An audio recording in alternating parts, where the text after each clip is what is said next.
ये पहली बार हो रहा है जब एक डिस्ट्रॉयर, एक फ्रिगेट और एक सबमरीन तीनों को एक साथ कमीशन किया जा रहा है।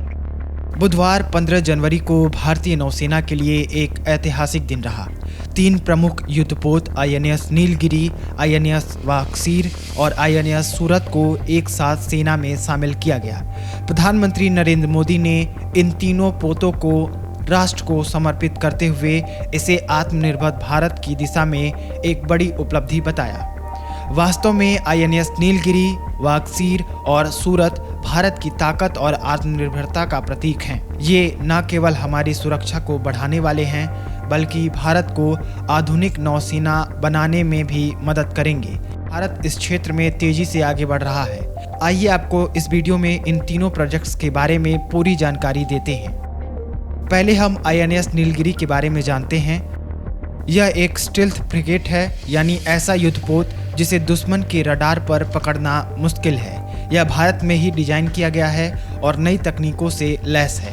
इसमें ऐसे उपकरण हैं जो इसे समुद्र में लंबे समय तक रहने और दुश्मनों पर घातक हमले करने में सक्षम बनाते हैं। यह P-17A परियोजना का पहला युद्धपोत है जो अगली पीढ़ी के आधुनिक भारतीय युद्धपोतों का उदाहरण है। प्रोजेक्ट 17A के तहत दुश्मन के हमलों के बचने और पलटवार करने के लिए तेज और हल्के जहाज बनाए जा रहे हैं। आईएनएस नीलगिरी का भी इस्तेमाल रिलीफ और अटैक दोनों के लिए किया जाएगा।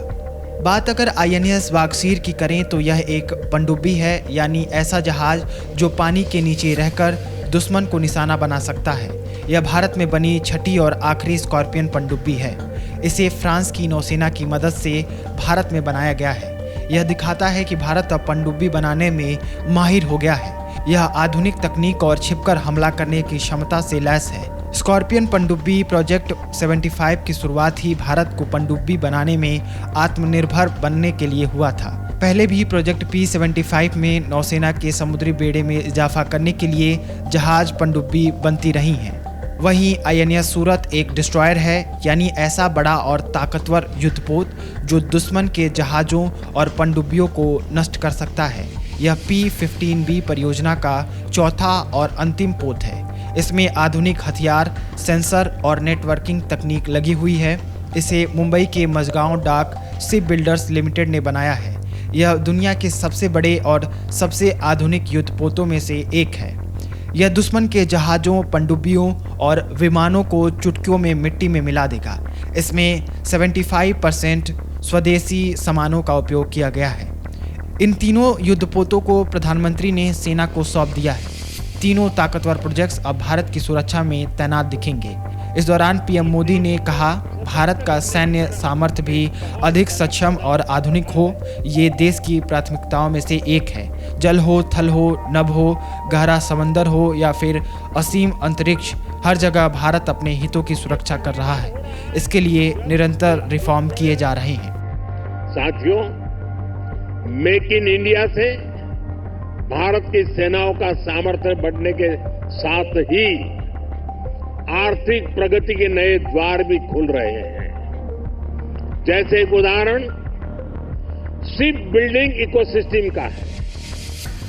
आप में से बहुत से लोगों को पता होगा, एक्सपर्ट भी कहते हैं शिप बिल्डिंग में जितना इन्वेस्ट किया जाए उसका 2 गुना पॉजिटिव इम्पैक्ट इकोनॉमी पर पड़ता है।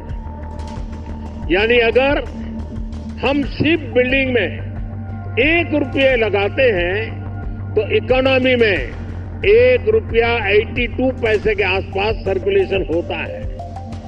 अब सोचिए, अभी देश में 60 बड़े शिप्स अंडर कंस्ट्रक्शन है।